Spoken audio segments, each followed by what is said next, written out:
Good morning, ka-coffee, Luzon, Visayas at Mindanao. Yan, kumusta po kayo? Hoy, may mga napapahiya Makinig ka. Bato de la Rosa, Robin Padilla. O sino pa po yung mga gustong i-dismiss agad yung impeachment trial ni Sara Duterte? Makinig kayo. Coming from Raffy Tulfo ito. Nasa GMA News headline. Suportado ni Senator Raffy Tulfo ang pag-usad ng impeachment trial. Hindi i-dismiss, Bato. Huwag i-dismiss. Kaya kawawa tong si Bato Nabibira ito ng mga kapwa niya senador Parang hindi kasi nag-iisip itong si Bato Sila Robin Padilla, gusto ba namang i-dismiss yung impeachment nang hindi nag-hearing? Judge ka, magmo-motion ka na i-dismiss yung impeachment trial? Malinaw naman na hindi mo dapat trabaho yan dahil ikaw ay isang judge. Pakinggan mo yung prosecutors, pakinggan mo yung defense, and then mag-decision ka. Acquitted or convicted. Ganun lang yon. Ito, may isa pa nagsalita Isa pa senador.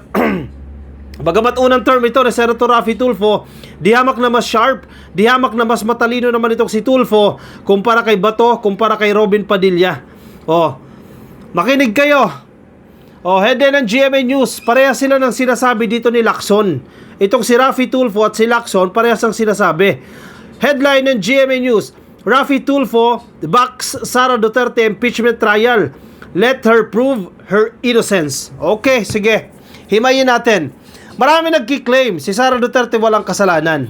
Marami din nagki-claim na si Sara Duterte may kasalanan. Now, para saan ang impeachment? Ang impeachment trial ay parte ng due process para ipagtanggol ni Sara ang kanyang sarili sa pamamagitan ng kanyang mga abogado na siya ay inosente. Kaya may impeachment trial. The same way, ang impeachment trial ay gagawin para patunayan ng defense, patunayan ng prosecutors, yung mga taga-House of Representatives, na totoong may kasalanan si Sara Duterte. Di ba patas? Andyan ang defense, ipagtatanggol si Sara Duterte. Total, ang claims nila, inosente si Sara. Andyan ang prosecutors, patutunayan nila na may kasalanan si Sara. Now, ang mga senador, sila yung magja-judge.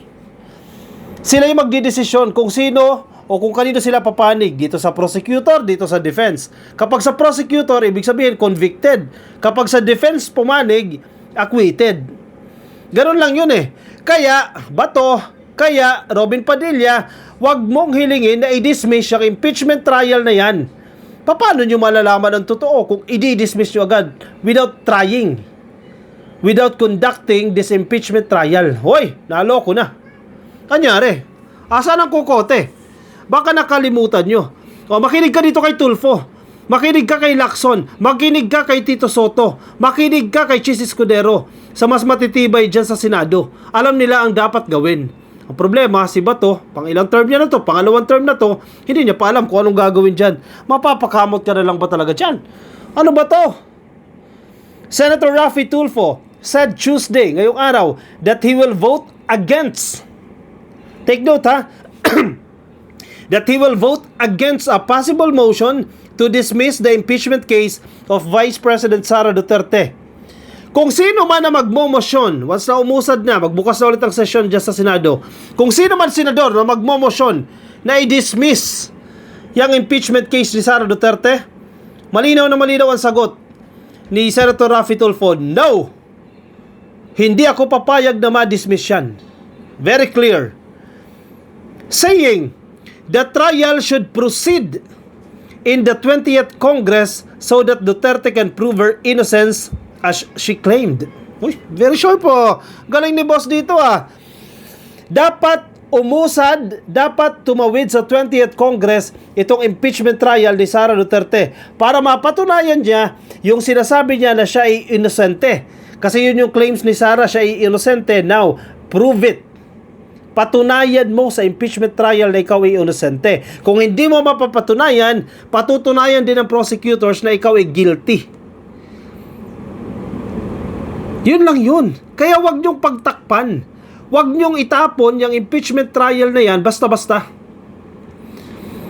Bato, Robin, itigil niyo yung kakamusyon ninyo na i-dismiss, ibasura yung impeachment trial na yan. Hindi niyo mapapatunayan. Hindi makikita ng taong bayan ang kainosentihan ni Sara Duterte as you claimed. Diba?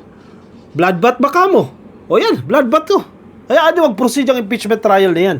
Total, naghahanap kayo ng bloodbath. Gusto ni Sara ng bloodbath. Hayaan mo mag-proceed yan. Ganun lang yan eh. Wala nang ibang way.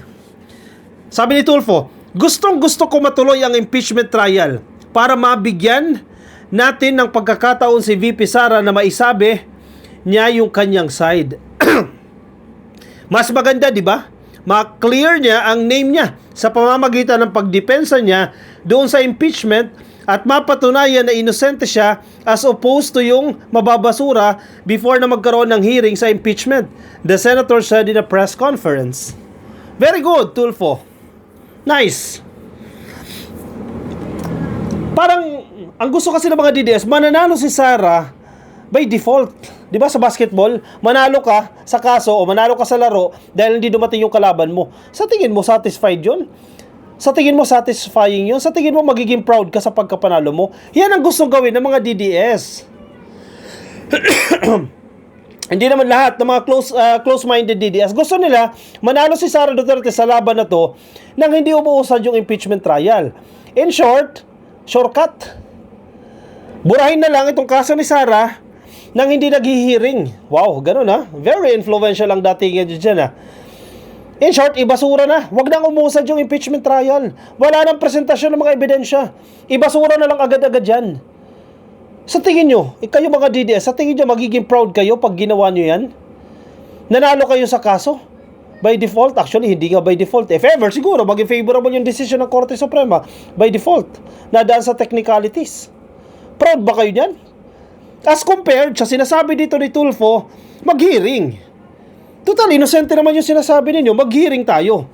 Patunayan nyo na inosente talaga si Sara. Yun lang yun. Mabilis lang sa inyo yung patunayan dahil yan ang claims ninyo eh.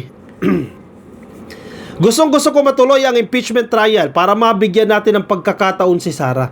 Yan yung sinasabi nating due process. Binibigyan ka ng pagkakataon. Actually, hindi naman nagkulang sa pagbibigay ng pagkakataon ng gobyerno ni PBBM eh. O sige, wag na natin idamay ang buong gobyerno. Kongreso na lang. Senado at House of Representatives. Hindi sila nagkulang sa hindi pagbibigay ng chance kay Sara Duterte na magsalita. Sa budget hearing sa Senado, napakahaba ng oras ibinigay kay Sara Duterte para ipagtanggol niya yung kanyang sarili. Para idepensa niya yung kanyang budget. Pero anong ginawa niya? Binabastos niya yung mga senador. The same way, sa House of Representatives, ilang hearing ang ginawa dyan para maipagtanggol niya yung kanyang sarili, maipagtanggol niya yung pagwawaldas ng pondo. Anong ginawa niya? Binastos niya lang yung mga miyembro ng House of Representatives. Due process yan. Now, ito, panibagong opportunity yan, yung impeachment trial.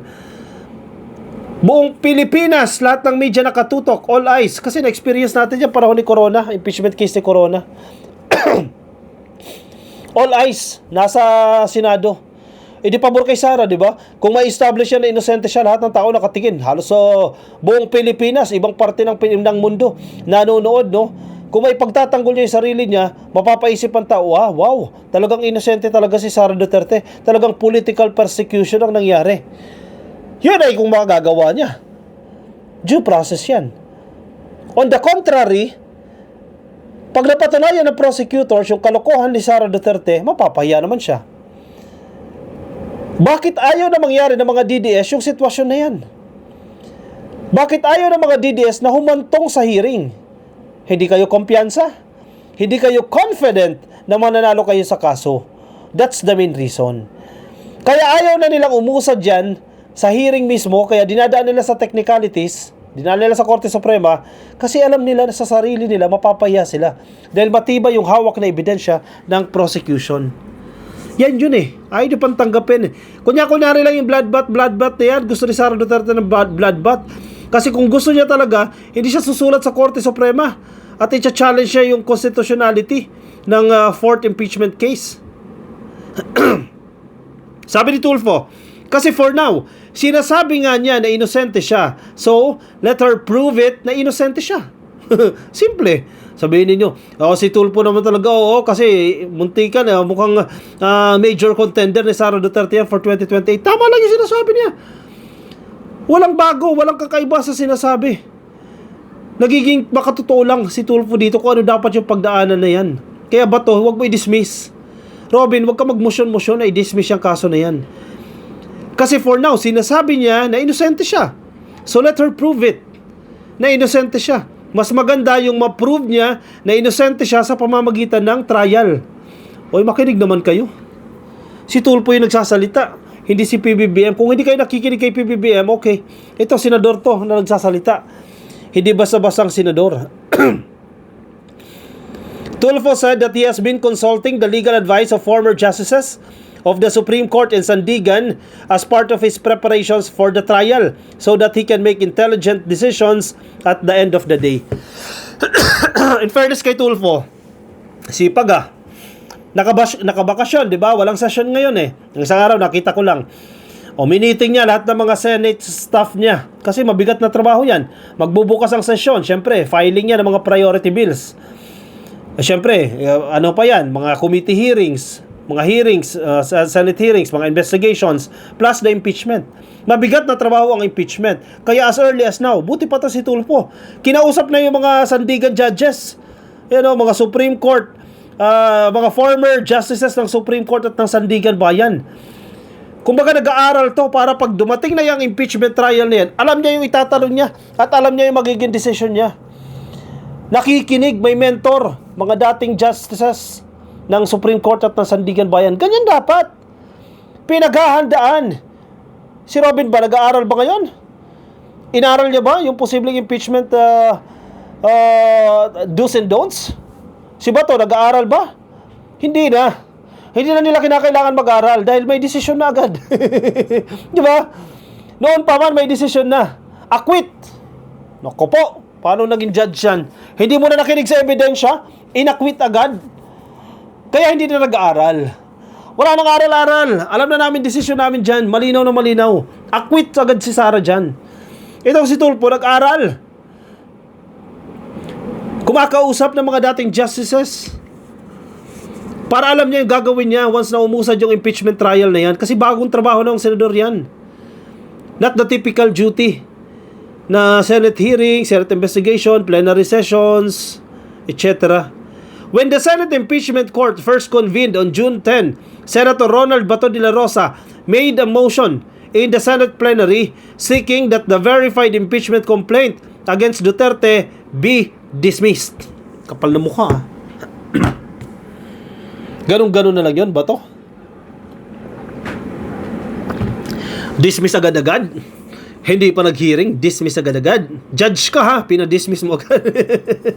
Oy, Bato, ewan ko ba kung bakit may nabubudol ka pa rin dyan. Senator Alan Peter Cayetano later that day moved to amend De La Rosa's motion to instead make the articles of impeachment be returned to the House of Representatives without dismissing or terminating the case. Okay, sige, remand. Yan yung term na ginamit nila. Remand, ibinalik. Yung articles of impeachment, may mga hiningi silang certification mula dyan sa House of Representatives. Mabilis Ang HOR, na-comply agad nila yan. The House of Representatives impeached Duterte on February 5 with over 200 lawmakers endorsing the complaint. Biruin mo yun, Supermajority ng miyembro ng House. 1/3 lang kailangan mo dyan 1/3, 2/3. 200 lawmakers nag-endorso. Impeach yan si Sara. Saan ka nakakita ng ganyang supermajority? Diba? Tapos, i-dismiss lang ni Bato nang hindi nagtatrial. Vice President was accused of betrayal of public trust, culpable violation of the Constitution, graft and corruption, and other high crimes. Duterte meanwhile entered a not guilty plea in the verified impeachment complaint filed against her, which she called merely a scrap of paper. Wow, wow, wow, wow, wow. Basura. Ganyan tingnan ni Sara Duterte. Itong impeachment niya, basura lang. Yun naman pala, ma'am. Basura pala yan Harapin mo. Face to face. Bloodbath. Basura pala tingin mo dyan Kung tinitingnan mo yung isang bagay na basura, walang laman, walang sense. Di kung walang sense yan, mabilis mo lang mababasura yan. So palpalin mo agad sa hearing. Total, basura naman yan Yung mga allegations, walang laman, okay. Pabor sa'yo yan, basura lang yan. Mabilis mong masasagot yan kasi basura lang yan. Pero magtaka ka. Basura lang ang tingin niya doon sa impeachment complaint, ha? Basura lang yan. Bakit sangkaterbang abogado ang kinuha? 16? 16 ba? Official, 16. Backdoor. Marami pa. Imagine mo yon. Ang tingin mo sa impeachment sa'yo, basura lang. Kukuha ka ng sangkaterbang abogado, officially 16. Meron pa dyan mga undeclared lawyers. Mga nagchuchuchu. Akala ko ba basura? Bakit bibigyan mo ng too much attention ang isang bagay na sa tingin mo ay basura? Inconsistencies. Baka hindi talaga basura. Baka natatakot talaga kayo. Kaya pinaghahandaan ninyo ng todo yan. Hindi ka kukuha ng sangkaterbang abogado, mga di-kalibre pa yung ibang abogado dyan, kung sa tingin mo naman yung basura, yung kaso na yan. Diba? Basic yun eh. Common sense eh. Basura pala eh. Ba't sangkaterbang abogado kukunin mo? Oh. Kung basura lang yan, may papanalo mo yan. Hindi ka na dadaan ng Korte Suprema, kikwestiyonin mo yung technicalities ng impeachment case. Hindi ka na dadaan ng Korte Suprema. Mapapahiya mo pa nga yung prosecutor eh. Once na umusad yung trial, mapapahiya yung mga prosecutor kung tingin mo mabasura kasi masusupalpal mo sila sa mismong hearing. Broadcast yan, naka-broadcast. Makikita ng taong bayan na basura yung final sa'yo. Hindi, papalakpak ang tao sa'yo. Hindi lang mga DDS, papalakpak sa'yo kasi sa galing mo. O napag-initan lang si Sara Duterte. Pero hindi.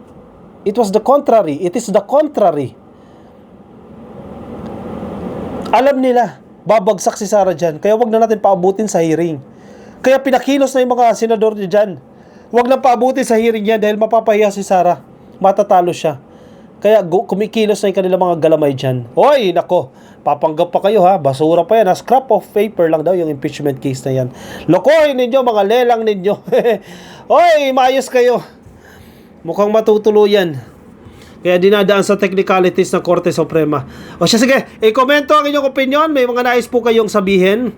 Huwag po kayong mahiya. Mga DDS, pwede rin kayong mag-comment. Di ko dinidelete yan. Ilagay nyo dyan sa comment section, mga argumento ninyo.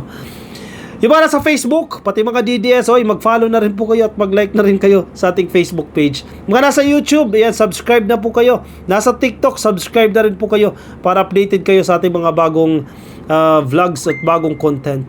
Magkita-kita tayo ka-coffee sa ating susunod na videos. Maraming salamat po. Ingat po kayo. Nasaan man po kayong panig ng daigdig. Paalam po.